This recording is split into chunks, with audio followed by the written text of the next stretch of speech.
Al tiempo que surgió el estallido social en Chile, se venía cuestionando fuertemente el amor romántico, el distanciamiento emocional, la precarización sentimental, la soledad y el machismo. La posibilidad de legitimar la fragilidad en un sistema competitivo, sexista y exitista parecía un cuento de ciencia ficción. El estallido de los cuerpos nos vino a mostrar con crudeza la importancia de no aminorar el dolor y apostar a la revalorización del cuidado. Nos estamos replanteando cuestiones fundamentales: el amor, la familia, el hogar, la crianza y el modo en que se distribuye el poder al interior de los vínculos. Es necesario hacer un ejercicio reflexivo sobre nuestras prácticas, deseos, valores y modos de relacionarnos para no enfermarnos y poder entonces amar y renacer. Yo soy Nelson Ruiz y esto es La Palabra y el Vínculo. La palabra para traer recuerdos y volver donde fuimos felices. La palabra para nombrar el sufrimiento y no enfermarnos.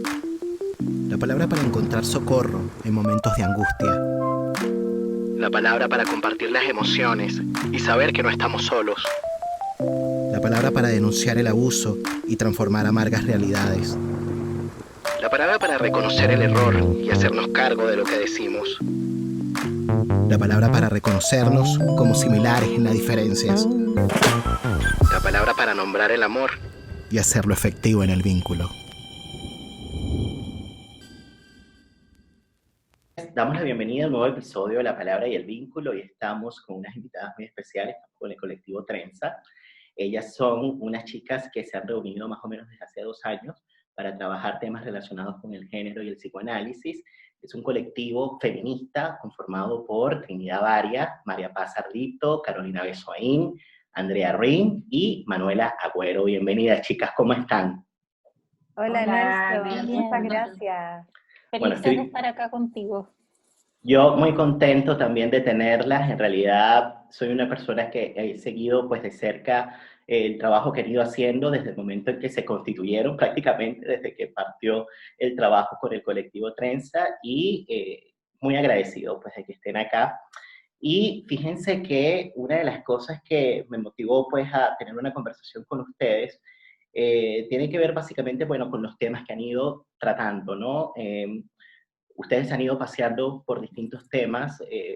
Uno de ellos tiene que ver básicamente con el tema pues, del amor, ¿no? En tiempos de posamor.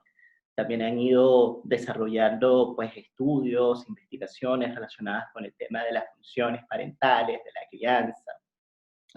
Y recientemente ustedes publicaron un libro pues, de Imago Agenda, de Letra Viva, una publicación que se llama Niños en Cuarentena, Juegos, Pantallas y Familia, que la pueden encontrar para quienes nos están escuchando en la página de Letra Viva, es de descarga gratuita. Y ellas escribieron un texto que es titulado Infancia, Pandemia y Desolación, una apuesta por los niños, ¿no?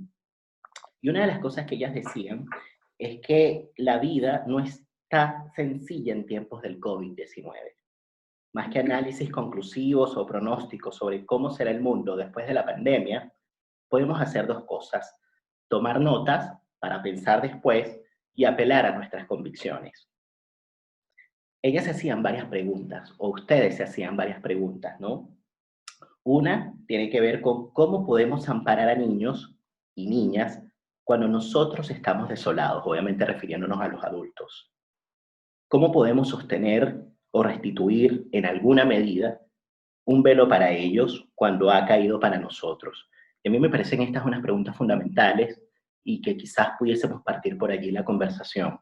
¿Cómo amparar a los niños hoy cuando los adultos estamos también de alguna manera tambaleados a propósito de todo este tiempo que estamos atravesando? Una cosa que a mí me surge es como pensar que este escrito fue escrito, valga la redundancia, en mayo, creo, abril, cuando la pandemia estaba como en su periodo bastante inicial y cuando estábamos absolutamente encerrados. O sea, lo escribimos 2 semanas después de que Santiago entero había entrado en cuarentena por primera vez, en esta cuarentena total.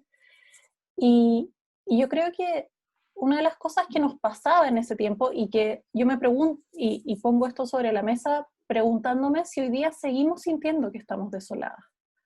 Porque yo creo que algo de lo que ha ido pasando, quizás con estos meses, es que la pregunta por qué, cómo podemos como contener y amparar a los niños ha ido cambiando un poco porque quizás nos hemos ido dando cuenta que la vida se ha ido rearticulando de alguna manera. Con todas sus limitaciones, con todo lo que hemos perdido, pero creo que quizás cuando escribimos eso estábamos mucho más desoladas de lo que estamos ahora, ciertamente también estábamos más encerradas de lo que estamos ahora.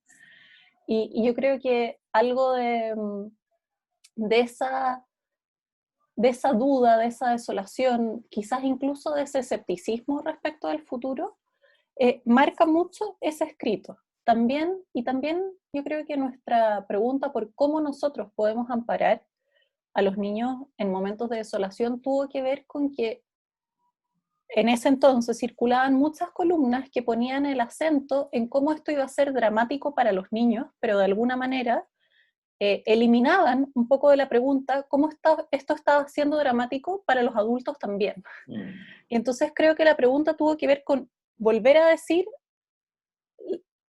para poder pensar en cómo amparamos a los niños, tenemos que pensar también nosotros como adultos en nuestras propias condiciones de vulnerabilidad, de fragilidad, porque también puede ser muy fácil decir, como los que lo están pasando mal con esto son los niños, y a propósito de eso, invisibilizar, por ejemplo, la inmensa carga extra que esto ha significado para muchos padres y madres, especialmente para quienes se han encontrado con que tienen que trabajar y criar al mismo tiempo, en el mismo espacio, y que han perdido mucho también.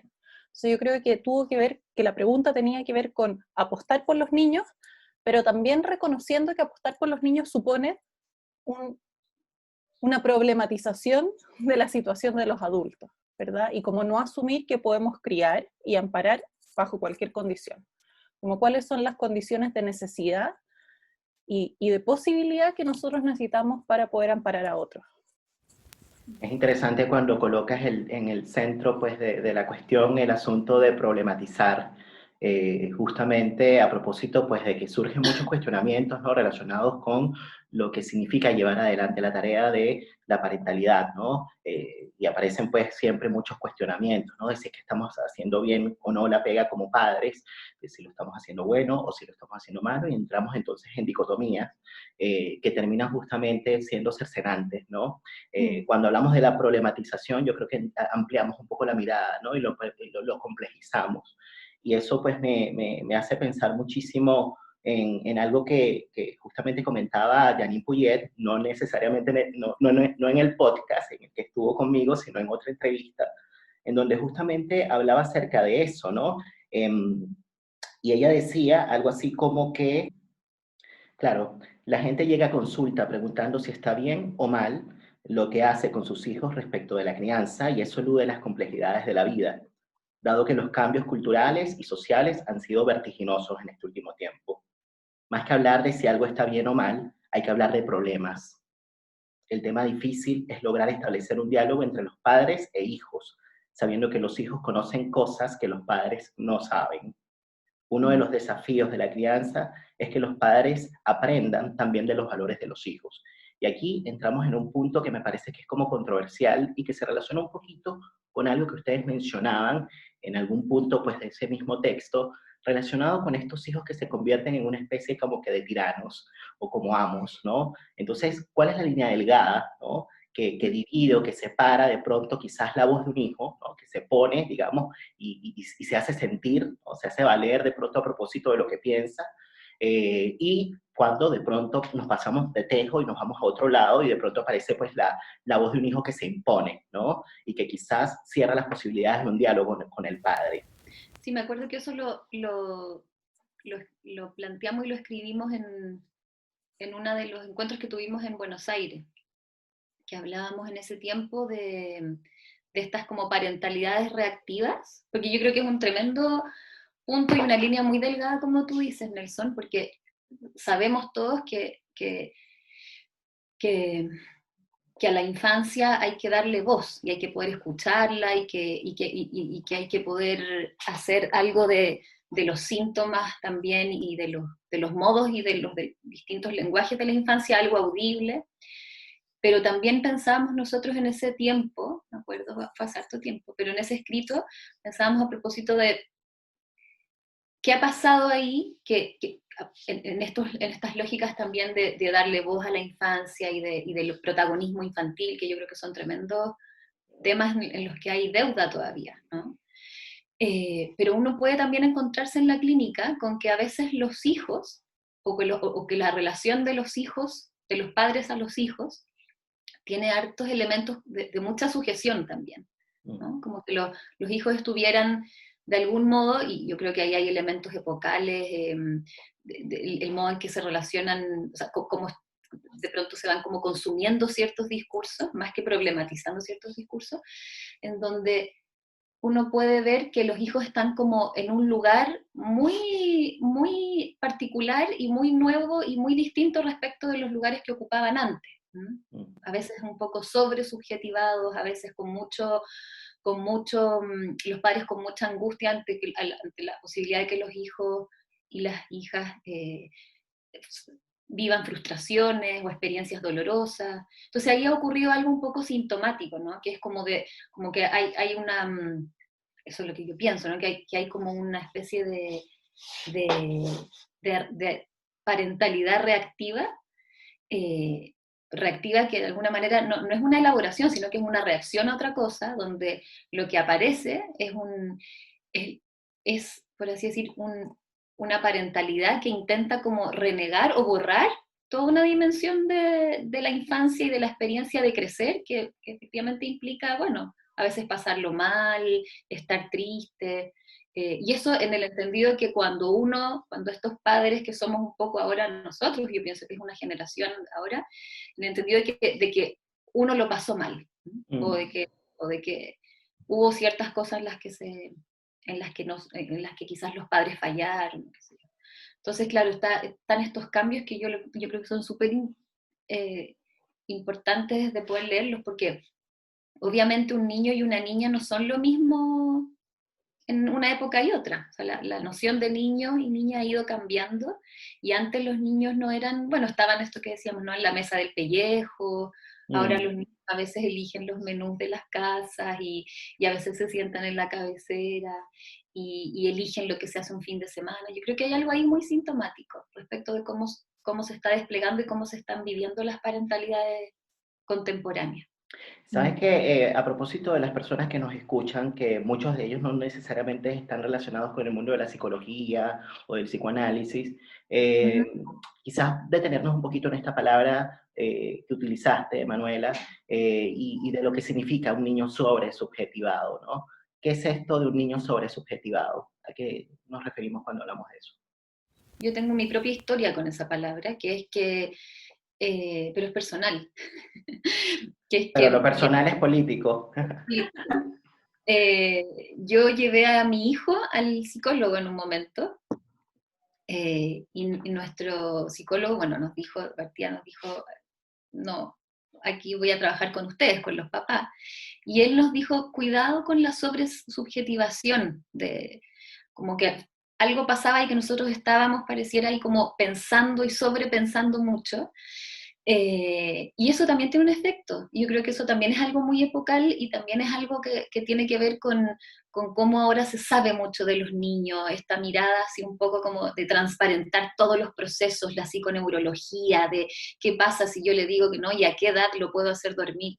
Entonces, él nos advirtió de eso, que fue muy interesante. Y también me acuerdo una vez que la Trini a mí me dijo, bueno, estábamos hablando de otra cosa, pero que muchas veces los niños y las niñas en algún momento dejan, o sea, que sus vidas efectivamente dejan de circular y de gravitar y de estar tan relacionadas a cosas que le pasan a uno y que uno hace como padre, ¿no? Como que hay un momento en que también eso tiene como un canal, se empieza a circular, digamos, la separación.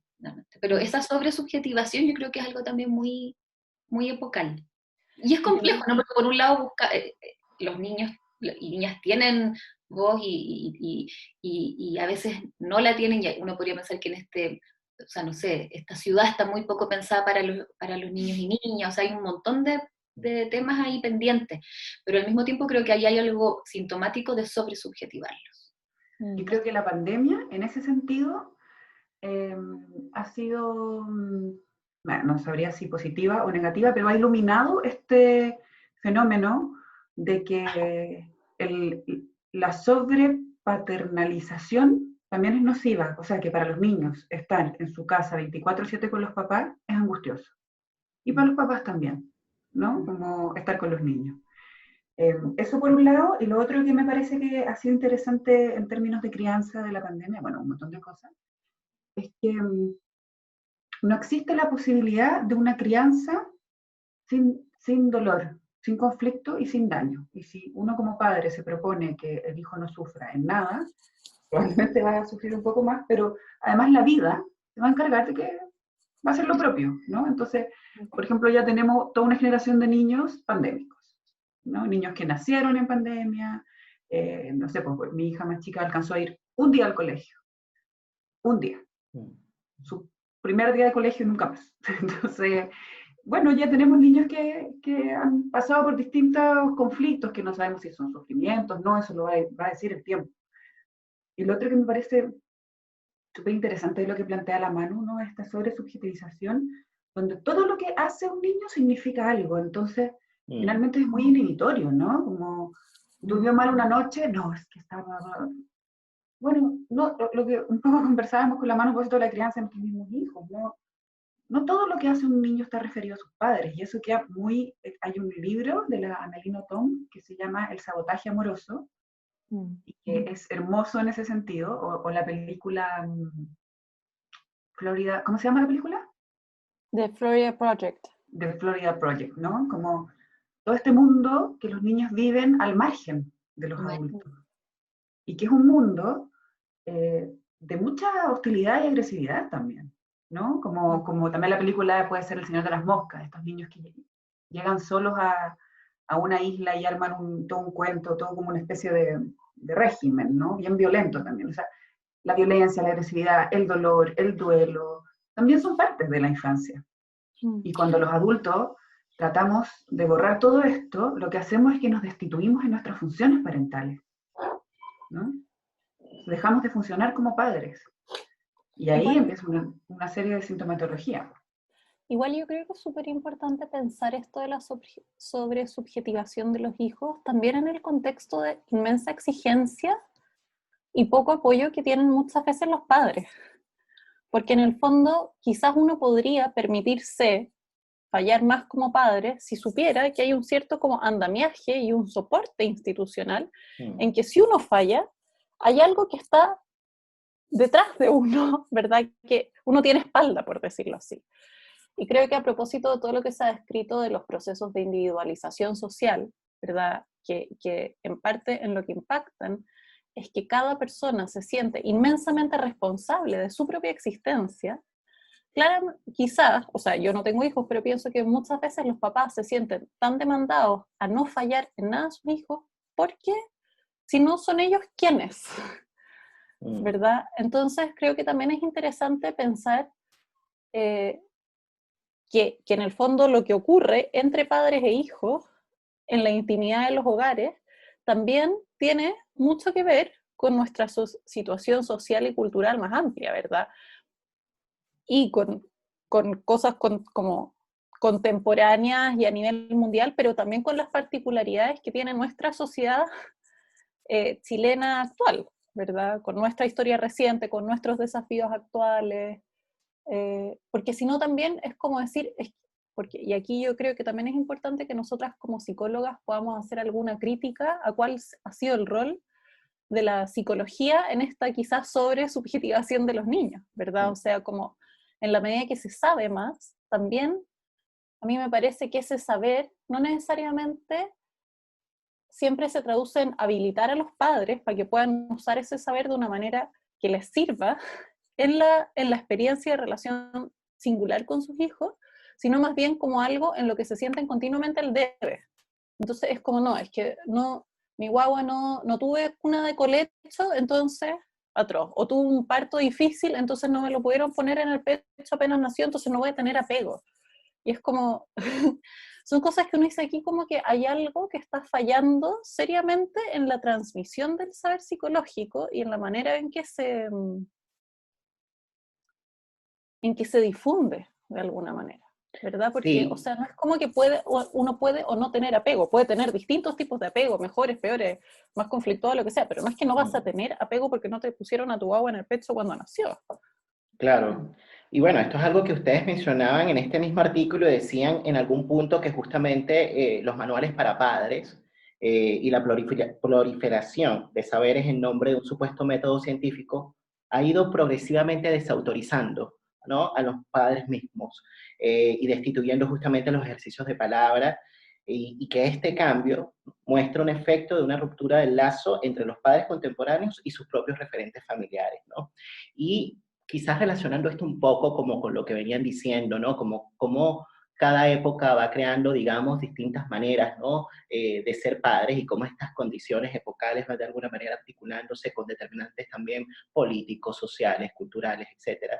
Pero más allá de lo transsubjetivo, ¿no? Más allá de lo externo o de lo contextual que efectivamente opera, ¿no?, e incide, también pensar que al interior de la familia, digamos, pueden ir generándose modificaciones constantemente en relación a lo que entiende una familia por función parental, ¿no?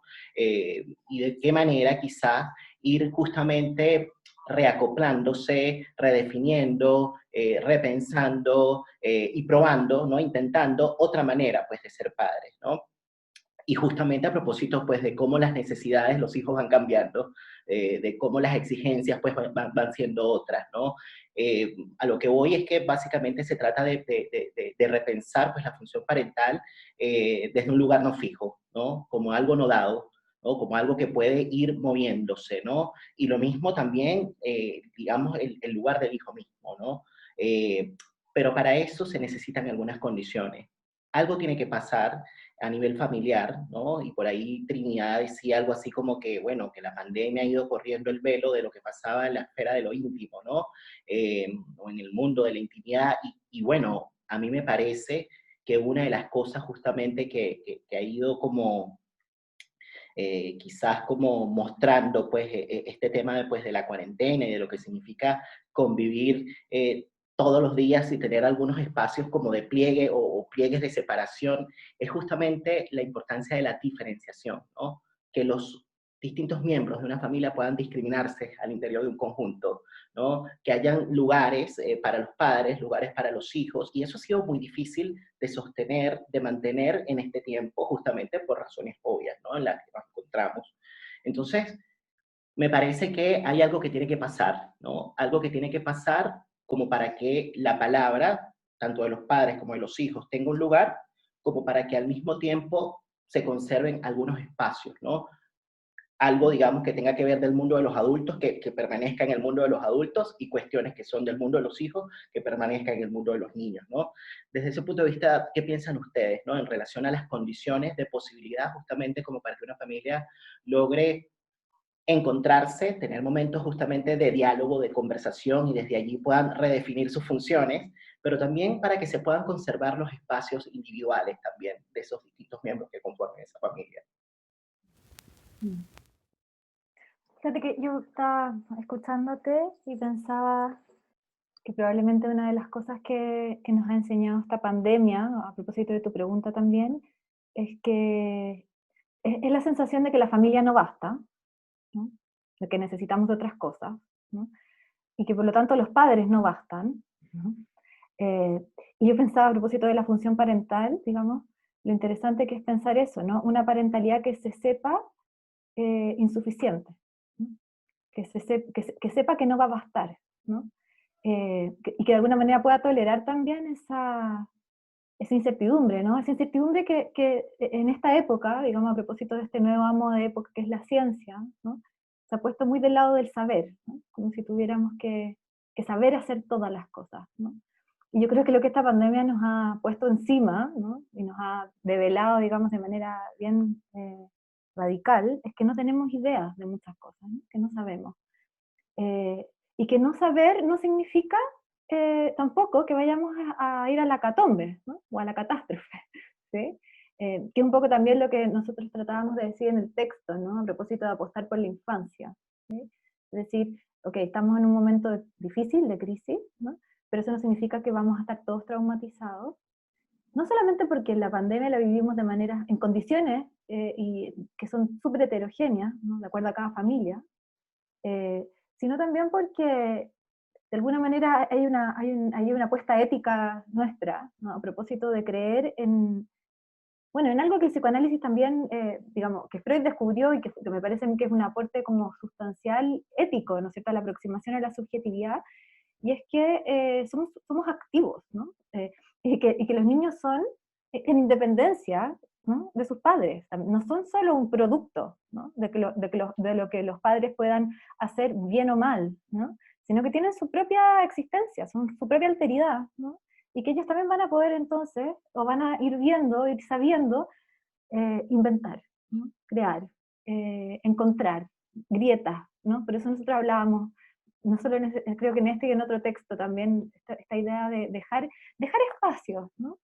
Y esta idea de los velos, por ejemplo, que tú retomas ahora, no tiene solo, digamos, yo pensaba, ¿no?, que uno puede aproximarse a esa idea de varias maneras, ¿no? Como pensando cómo tendrían que ser las cosas, ¿no? Los espacios para los niños, los espacios para los adultos. Y sí, hay algunas ideas que nos pueden servir, eh, pero esos velos se dan, ¿no? Ocurren, ¿no? A propósito de dejar un rato a los niños solos, ¿no? Y como alguna vez, bueno, yo no tengo hijos, ¿no? Pero escucho mucho de las historias de mis amigas con sus niños, ¿no? Y lo fascinante, por ejemplo, que les puede resultar, me acuerdo la Trini una vez contaba, escuchar jugar a sus niños, ¿no?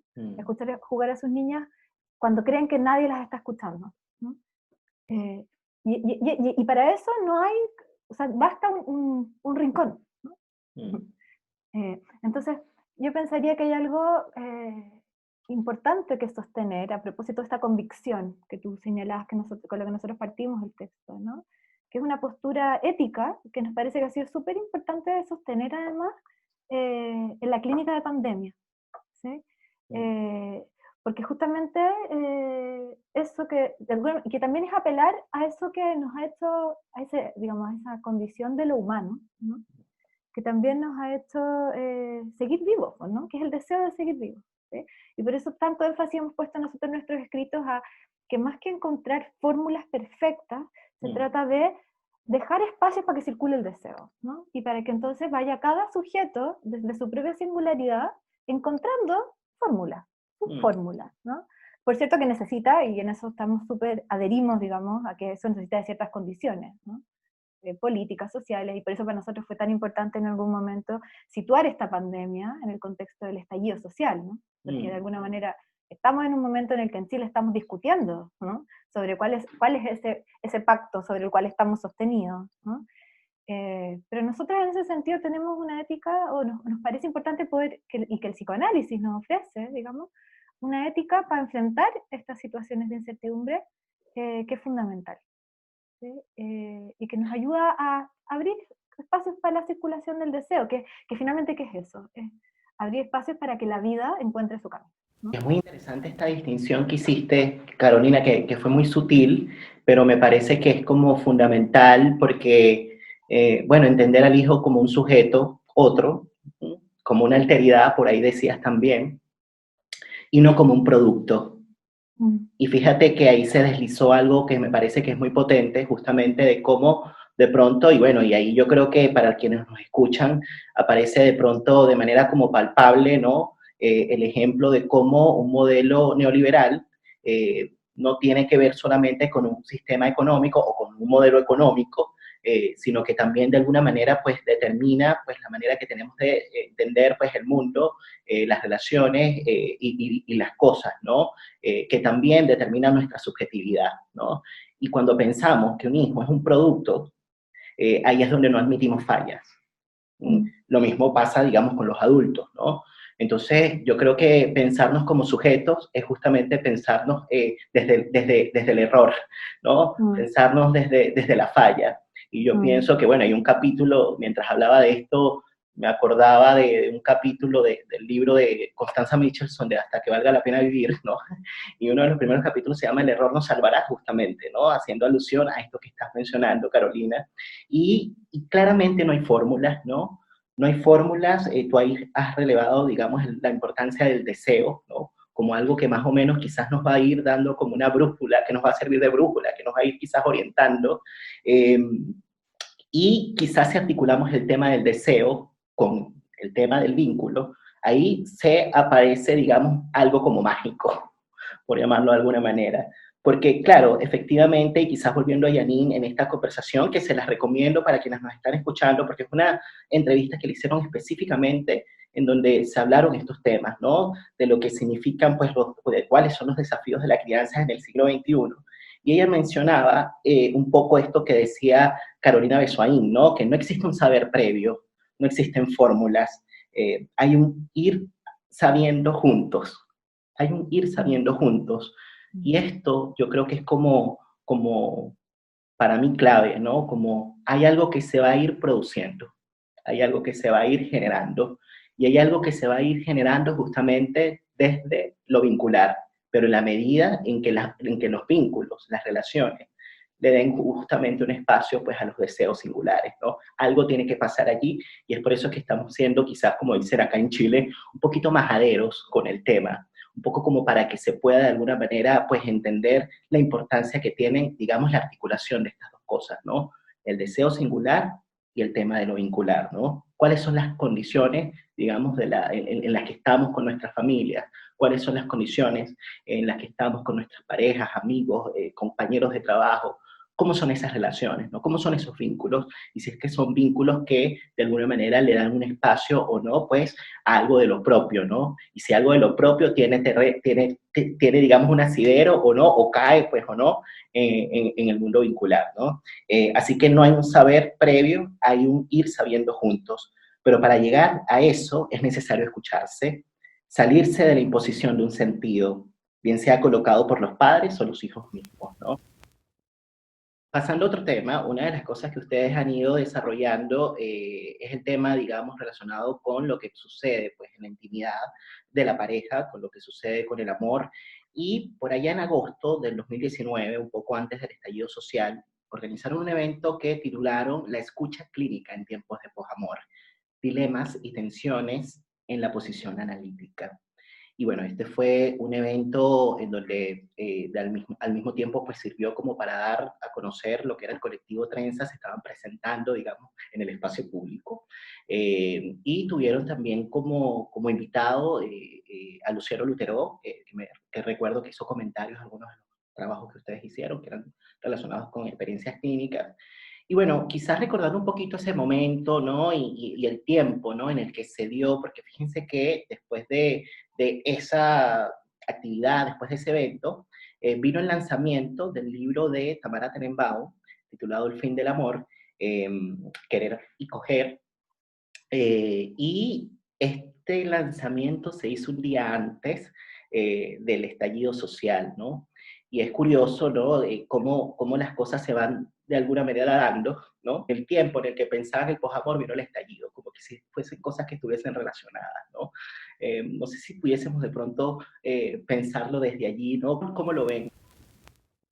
Yo quiero hacer aquí estaba pensando como, mientras hablabas como de la historia, ¿no? Del colectivo, estaba pensando como en una suerte como de genealogía, ¿no? Pensando en el primer escrito que nosotras publicamos, que en realidad publicaron la Trini y la Carito, que publicaron como a la luz del colectivo, fue una columna que se llamaba Vidas Polígamas, y que está en El Mostrador. Y en esta columna, en el fondo, ellas plasmaban preciosamente una idea que veníamos trabajando colectivamente, que también quizás, yo te escuchaba cuando decías como vamos a pasar a otro tema, ¿no? Como la pareja y el posamor, distinto de la crianza, pero que hay algo que se mantiene, pienso, y que tiene que ver como con que algo que pienso que ha guiado nuestro trabajo clínico, nuestras investigaciones, escritos, un poco lo que hacemos juntas, ¿no? Tiene que ver con que el valor de poder moverse libremente en posiciones, ¿no? Ya sea dentro de la pareja, evitar tal vez como la fijeza, ¿no? Incluso como en los roles de padre, de madre, en la parentalidad, ¿no? Como el permitir que haya espacios es algo que nosotras hemos como realmente podido ver como de manera muy fina cómo permite que circule algo del deseo, algo de la palabra, ¿no? Y en ese sentido, pienso que esto como de las vidas polígamas, que tiene que ver como con poder permitirse habitar distintos lugares, ¿no? Como sostener distintas posiciones, tanto en la pareja como en el ser padre, siguiendo un poco el deseo, que es lo que decía hace un rato la Carito, es algo que yo pienso que ha guiado el trabajo clínico que hemos hecho, las supervisiones que hacemos en conjunto, y ha sido como un poco un baluarte de este trabajo colectivo de los últimos 2 años. Entonces, quizás me estoy alejando un poco de esta pregunta como por el estallido, ¿no? Como en lo concreto, pero sí, yo creo que compartimos un poco esta sensación de que hay algo que en la medida en que se permite circular, resulta novedoso, remueve, ¿no? Y tal vez en ese sentido como este paralelo estallido por amor, yo creo que nos ha resonado mucho este tiempo. Ahora, a mí me parece que lo que tú dices, María Paz, tiene todo que ver, ¿no? Porque uno podría pensar el estallido es como el estallido de ciertas formas rígidas en las que estábamos también normalizadas, ¿no? Invisibilizadas, de ciertas geografías de poder, ¿no? De ciertas distribuciones de roles, de ciertas maneras de organizarnos hombres y mujeres, organizarnos en la vida social, ¿no es cierto? Quiénes pueden hablar, quiénes no, quiénes tienen acceso a la educación, quiénes tienen acceso a la ciudad, en fin, ¿no? Y el estallido viene a estallar de alguna forma, ¿no? A decir, ¿sabes? Queremos imaginar otra cosa, ¿no? Otras maneras de vincularnos, otro pacto, ¿no? Y queremos no solo imaginar otro pacto como algo rígido, sólido, sino más bien como un proceso, ¿no? Un proceso constituyente, ¿sí? La posibilidad de ponernos de acuerdo, de conversar, de mirarnos las caras de nuestra diversidad, ¿no? Y en ese sentido, la idea de las vidas polígamas me parece que es súper sugerente, ¿no? O sea, cómo poder también generar un pacto que nos permita movimiento, que nos permita también diversidad, ¿no? Pero que al mismo tiempo sea un vínculo, ¿no? En donde haya algo común, algo compartido, ¿sí? Entonces me parece que... Eso implica, pienso, poder también como sostener los espacios de incertidumbre y las grietas, ¿no? Y poder, de alguna manera, permitirse habitar espacios donde tal vez no hay definiciones tan claras, y tal como dices tú, esto de nuestro proceso sociopolítico histórico actual, ¿no? Que es de no saber, todo esto atravesado también por la pandemia, que agrega como una dimensión de incertidumbre que no es menor, ¿no? Es como la importancia tal vez de poder, no sé si es sentirse cómodo, porque no sé si uno va necesariamente a sentirse cómodo, pero sí permitirse esa incomodidad, ¿no? Y permitirse como habitar estos lugares donde los lugares no están tan fijos, ¿no? Las posiciones, las claridades, la certidumbre. Y pienso que eso es algo que resulta muy importante de sostener ahora, tanto en la práctica como en la vida social, ¿no? Sí, y yo a eso que está diciendo la María Paz, le agregaría que no necesitamos sostener esos lugares de tensión y angustia solos, que es súper importante poder hacerlo colectivamente. Y aquí pensaba, Nelson, en tu pregunta respecto de la conexión entre el estallido y el posamor. Nosotras con la Caro, además de ser parte del colectivo, somos parte del Laboratorio de Investigación en Subjetividad y Cambio Social, en que Dariela Yarín viene hace varios años ya, estudiando justamente las transformaciones de la intimidad en el mundo contemporáneo. Y una de las cosas que habíamos encontrado en los distintos proyectos en los que habíamos estado participando era que a propósito de las relaciones amorosas, los y las chilenas a las que tuvimos, que fueron, bueno, los que tuvimos el privilegio de entrevistar y de escuchar en distintas instancias, se sentían tremendamente insuficientes. ¿ya? Pero como que hubiera algo de lo difícil de la pareja, de lo difícil del uso del tiempo, de lo difícil de la crianza, que fuera un problema individual. Y eso creo que cambió a propósito del estallido. Como que de alguna manera esta experiencia de insuficiencia individual, como que se hizo evidente que, o sea, que si estábamos todos, no sé todos, pero un grupo muy importante de la población sintiéndonos todos insuficientes, quizás el problema no era solo nuestro.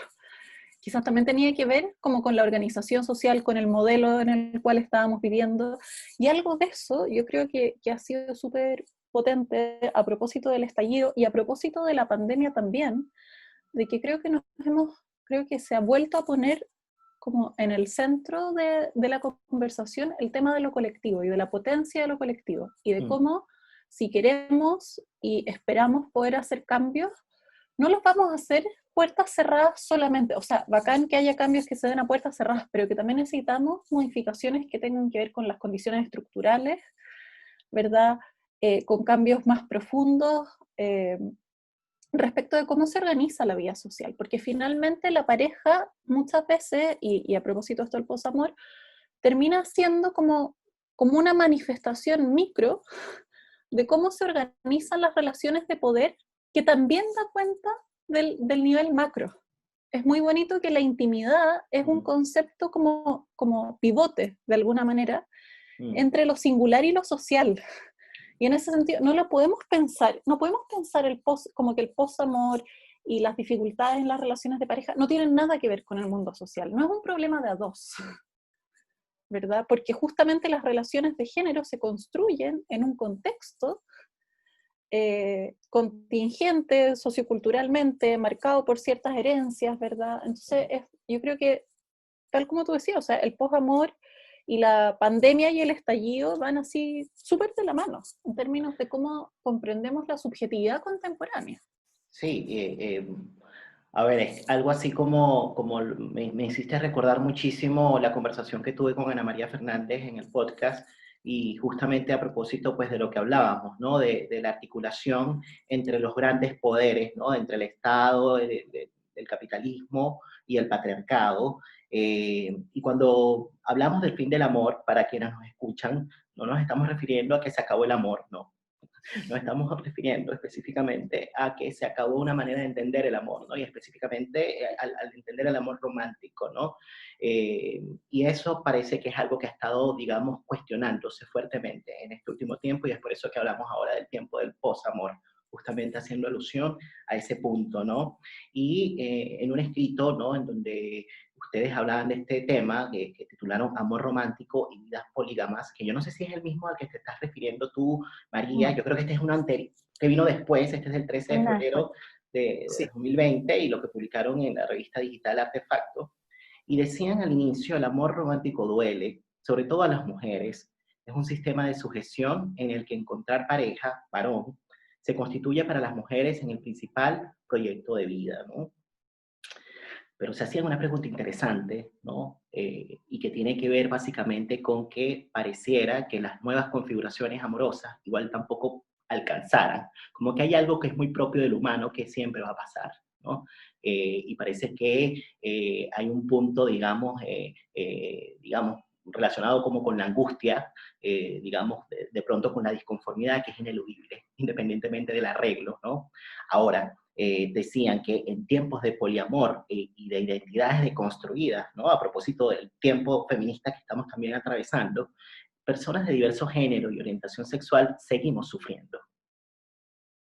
Y esta parte me parece importantísima, ¿no? Como para no caer en caricaturas, en el sentido de que para quienes nos escuchen, están de alguna manera quizás entendiendo, suponiendo que ahora quizás a propósito de que se está cuestionando el amor romántico, entonces quizás la fórmula, a propósito de la fórmula, ¿no? Que apareció esa palabra, sea, digamos, entrar en una vida poliamorosa, ¿no? Y desde ahí quizás vamos a estar felices, y no.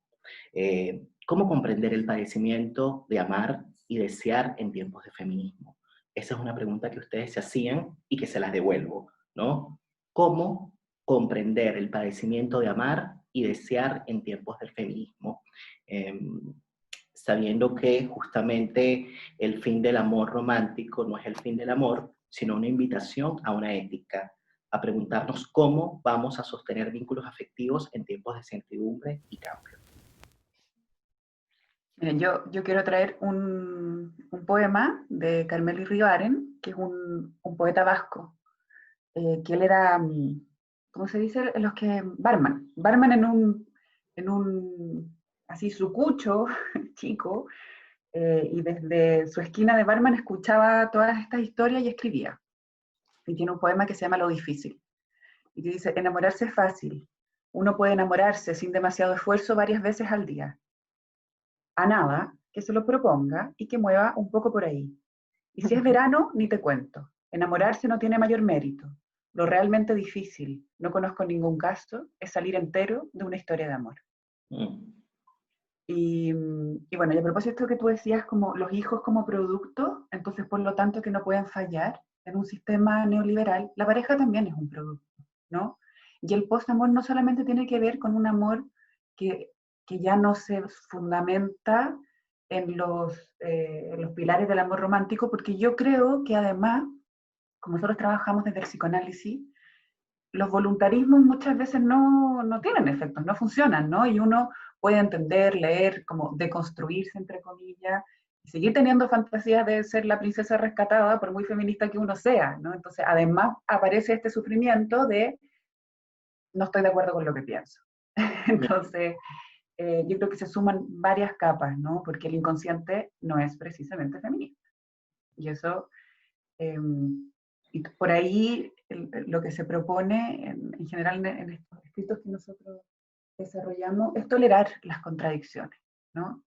Es poder tolerar las contradicciones, que la pareja tampoco es un producto, no es perfecto, que tiene sus fallas, que la agresividad es parte del amor, ¿no? La violencia no tiene por qué serlo, que la violencia muchas veces se encuentra en acciones que no parecen necesariamente violentas, como algo que escribimos ahí para el nuevo libro de Luciana Pecker sobre la impotencia del varón deconstruido, ¿no? O el ghosting, o todo este sistema de citas por Tinder que no llegan a realizarse, o sea, como nuevas formas de lo antiguo.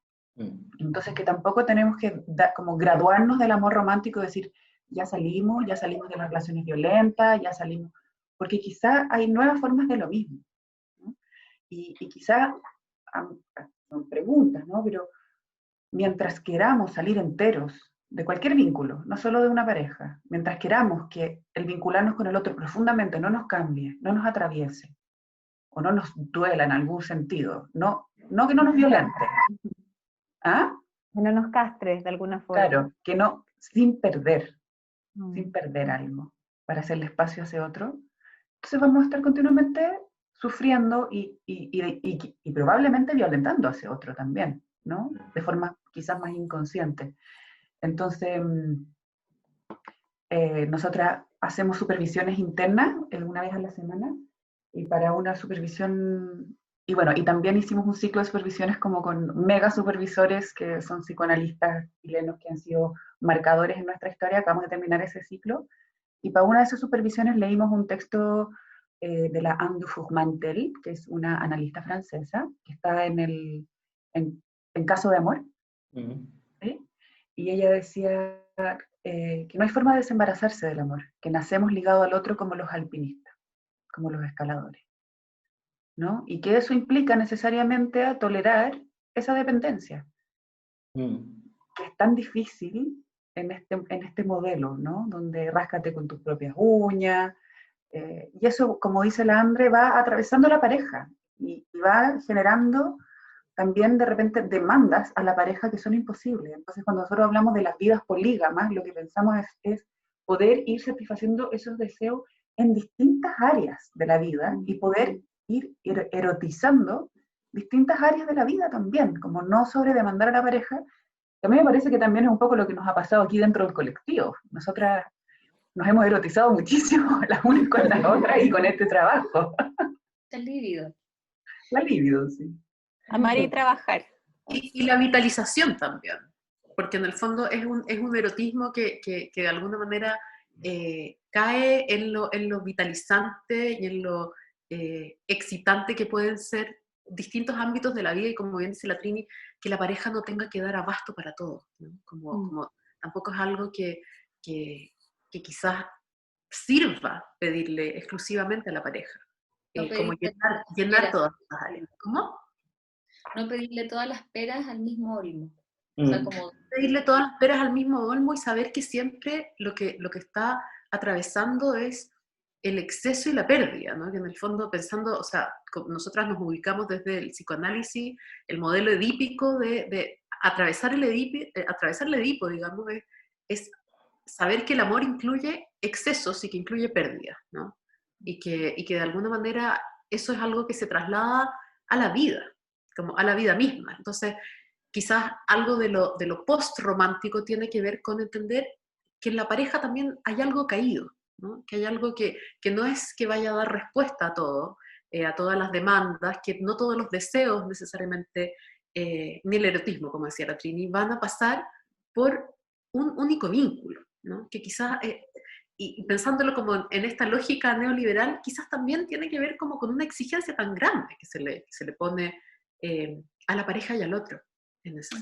Claro, pero no es casual que de pronto se convierta la pareja en un objeto de reconocimiento único, ¿no? Y este es un concepto que propone Janine también, y que tiene que ver justamente con un arreglo, ¿no? No es casual y justamente tiene que ver, digamos, con buscar la manera de aislarnos, ¿no? Si mi pareja se convierte en un objeto de reconocimiento único, obviamente las posibilidades de vincularme con otros, ¿no? Y encontrar otros espacios, ¿no? de erotizantes, gratificantes, son menores, ¿no? Y de pensar quizás el amor en comunidad, por ejemplo, ¿no? Por ahí mencionaba Trini la palabra dependencia,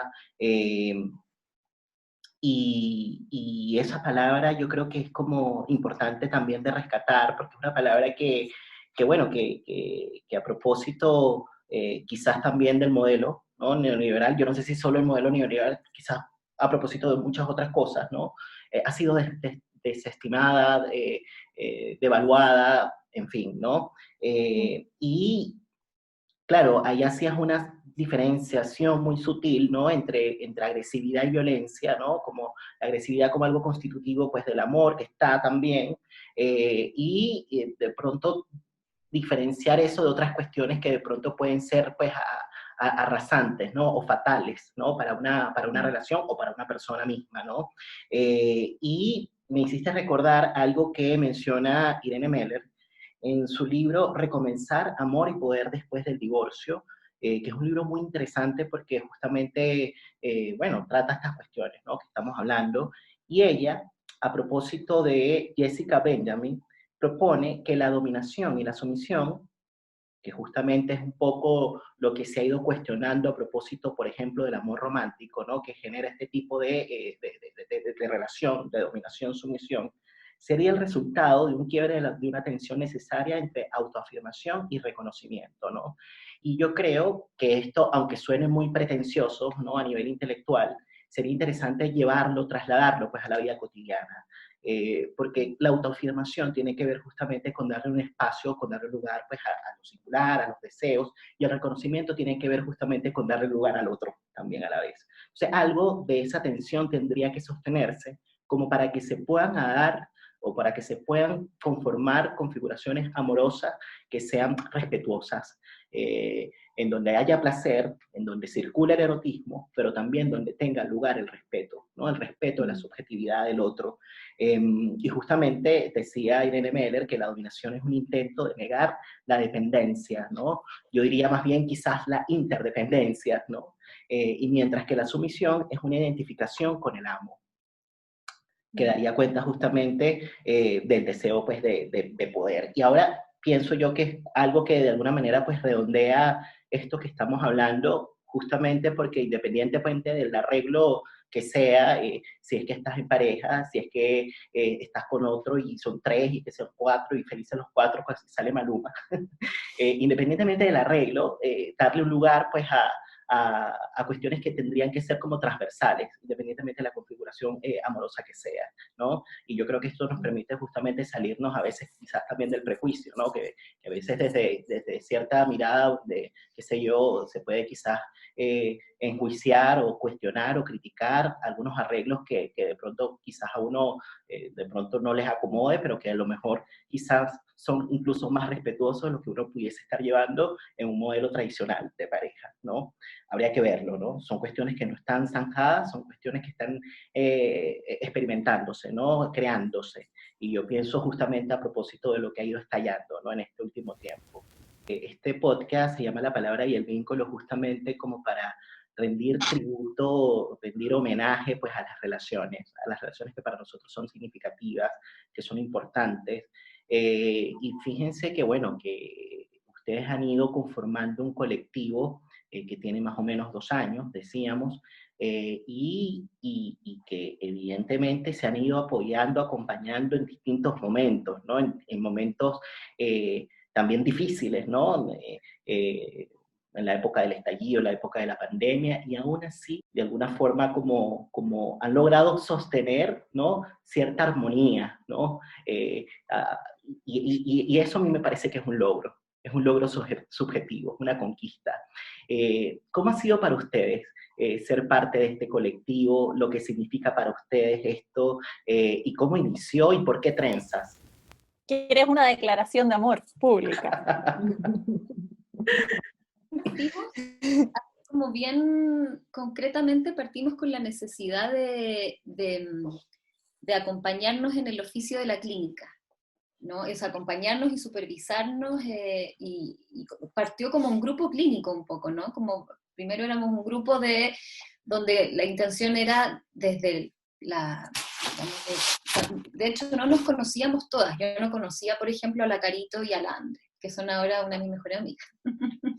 Hace 2 años no las conocía. Entonces partimos así, como que la clínica nos llevó a la necesidad de juntarnos y de discutir casos y desde ahí. Y ahí empezamos con una especie así de metodología, ¿sí? Que consistía en que cada una persona, o sea, digamos, a todas nos interesaban los estudios de género, el feminismo y también el psicoanálisis. Entonces, desde ahí, la idea era poder llevar nuestros casos y de antemano alguien, o sea, la persona que presentaba el caso, llevaba algún texto que le estaba sirviendo para leer o para pensar el caso. Entonces, nos mandábamos los textos con anterioridad y presentábamos el caso. Entonces, partió así, al menos para mí, o sea, partió desde y de a poco fuimos entusiasmándonos, fueron como articulándose muchas cosas, como desde la clínica, pero también desde muchas ganas de saber un poco la una de la otra y de las trayectorias y de distintos autores. A mí siempre me pareció interesante de este colectivo que a pesar de que, bueno, hay aspectos y dimensiones en las que somos muy homogéneas, también hay cosas heterogéneas, de las vidas que cada una puede tener, de las trayectorias, las formaciones que cada una tiene. Entonces así partimos. Y también quisiera sumar a lo que dice la Manu, que todas yo creo que compartíamos las ganas de tener un espacio que fuera como marcado también por lo generacional. Porque en el fondo nosotras todas teníamos supervisión, todas teníamos formación, ¿verdad?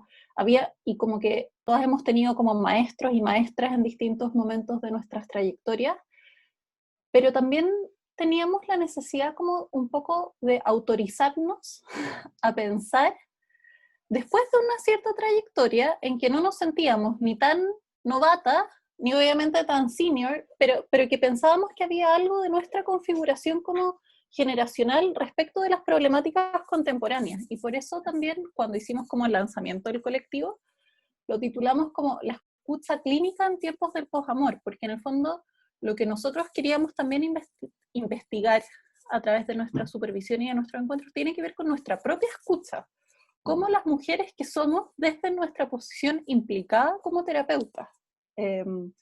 y yo creo que la implicación y el hacernos parte de este colectivo como en cuerpo y alma ha sido súper determinante para que haya podido ser lo vitalizante y lo bacán que ha sido. Que en verdad, tú decías como, ustedes han podido sostener el colectivo, y yo tenía la duda así como en tiempos de pandemia, y no sé, y yo así como, Al no sé revés. si nosotros hemos sostenido el colectivo o el colectivo nos ha sostenido a nosotros, como que yo creo que ha emergido como esto que algunas autoras psicoanalíticas hablan como de la terceridad, que es algo que en el fondo como que ya no somos o sea, somos las 5, obvio, pero también somos más que las 5, como que ya hay el colectivo que es algo que nos sostiene. Sí, y que como que tiene existencia, que se siente. Sí, yo quería agregar a eso, que estoy súper de acuerdo con lo que dicen las chiquillas, y es interesante además ver cómo, bueno, ya hay una historia que contar, ¿eh? Eso es entretenido, ha pasado tiempo. Para mí, por ejemplo, ha sido súper interesante, o sea, desde lo personal, ¿no? Como que el espacio colectivo y Trenza también se transformó en una manera de pensar y de vivir el feminismo, ¿sí? Y el ser feministas, también desde este oficio particular que es ser analistas, ¿no? Que nos sitúa también desde una escucha y una mirada particular. Y yo creo que ha sido súper determinante en eso para nosotras, generar un colectivo que no se transforme, que sea un lazo, que nos vincule el deseo y no ciertas como fantasías identificatorias, o cierta como, o esta cuestión como del lazo fascista, ¿no? Que también Freud hablaba en la psicología de las masas, ¿no? Donde aparentemente estamos todas como con un ideal del yo internalizado, donde tendríamos que ser todas iguales para ser buenas psicoanalistas o buenas feministas, ¿no? Y eso es algo que no nos pasa y que resistimos todo el tiempo, porque justamente nos interesa, y eso tiene que ver también con la idea de la trenza, ¿no? Partimos por las hilachas, de hecho ese fue el primer significante, yo creo que se hizo más importante para nosotras, ¿no? Como que este era un espacio en el que podíamos mostrar la hilacha, ¿sí? Mostrar la hilacha como analista, también mostrar la hilacha en términos de la amistad, del espacio, digamos, más íntimo que nosotras mismas íbamos compartiendo, de poder sentir que al mismo tiempo que teníamos una identidad política, también estábamos atravesados, digamos, por la contradicción, ¿no? Y por una época que está llena digamos, de esas contradicciones. Y poder dar un espacio, construir un espacio que pudiera sostener eso, ¿no? Y que no solamente lo pudiera sostener, sino que yo creo que ese ha sido un deseo importante para nosotras también, sino que pueda transformarlo en algo creativo, ¿no? Y en algo ponerlo a trabajar, ¿no? Poner a trabajar. Alzar desde las hilachas. Exacto, ¿sí? Y eso nos ha dado un empuje tremendo, porque nos pusimos a trabajar juntas, ¿no? Y nos dimos cuenta que más allá del espacio que teníamos entre nosotras, que es valiosísimo y que lo amamos y lo vamos a preservar para siempre, ¿no? También teníamos ganas de hacer cosas juntas, ¿no? Y producir y de crear y de instalar una forma de enseñar, una forma de formar, una manera de formar, ¿no? Hemos estado en eso este año, ¿no? De transmitir el oficio, ¿no? Una manera de escribir también, ¿no? De escribir sobre psicoanálisis desde una ética feminista también, ¿no? No solamente, y por eso me gusta pensar que no tiene tanto que ver con saberes, que tienen que ver con normas, o con una cuestión como la gender police, ¿no? Como dicen un poco las norteamericanas, sino que más bien con como le dice la Rosa Iraidotti, ¿no? Como un deseo de feminismo. Lo que nos vincula es un deseo de feminismo. ¿Qué es eso? Vamos viendo. O como decía también como diría la Janine Puyet. Estaba en el podcast anterior, ¿no? Sí. Sí, veremos cómo es. Tal vez, quizás, tal vez veremos. Veremos, ¿no? Nos encantó. Nos encantó, sí, nos identifica. Así que eso te diría. En ese sentido, no, yo súper brevemente, hay algo que nosotras leímos y escribimos y pensamos para esta primera actividad que hicimos, en la que leo el año pasado, que fue como el lanzamiento del colectivo, como decías tú, Nelson, que es una frase que le leímos a Sueli Rolnik, una analista brasileña, es crítica cultural también. Y fantástica la Sueli. Fantástica. Y decía como, algo así como, no sabemos muy bien qué es lo que tenemos, no sabemos siempre hacia dónde va, pero sí sabemos que es algo muy genial, ¿no? Y yo creo que eso ha sido algo que nosotros hemos sentido en distintos momentos del trabajo, que a veces, como bien decía la Manu, partimos de una manera, esto se fue modificando, hay algo que ha trascendido, la terceridad, ¿no? Y como que de alguna manera también hemos como discurrido por estas aguas como deseantes en el fondo, ¿no? Como que hemos seguido también para dónde nos va llevando esto, qué nos da ganas de hacer, qué va surgiendo. Entonces, en ese sentido pienso que es que sí, lo pasamos bien en nuestro colectivo. Hay una apertura también a pasarlo bien, ya en el fondo, no neurotizar estos espacios de trabajo y seguir manteniéndolo como un espacio como vitalizante y deseante, ¿no? Eso. Nos queremos y nos cuidamos entre las 5 y nos han pasado estas cosas en estos 2 años. Ha sido bien impresionante, desde que han nacido guaguitas, que, no sé, amores, desamores, cambios de casa, pandemias, estallido, Cambios de trabajo. cambios de trabajo, temas con los padres, con las familias de origen, o sea, todo lo que te puedes imaginar que es la vida, ¿no? Y hemos sabido acompañarnos también en esos momentos y también a momentos pausar el trabajo para acompañarnos en esos momentos. O sea, porque nosotros tenemos reunión todos los viernes y si algún viernes es como, sabes que hoy día no puedo trabajar porque esto no se trabaja. Y bueno, y también todos los espacios de pasarlo bien, nosotros tenemos un chat interno de las 5 donde nos ponemos de acuerdo y todo, y la descripción de ese chat es muy divertida. Porque no lo voy a leer entero porque no lo puedo leer entero, porque no se puede, Claro. pero es como, ya, trenza, de día, clínica, psicoanálisis y género, pero de noche,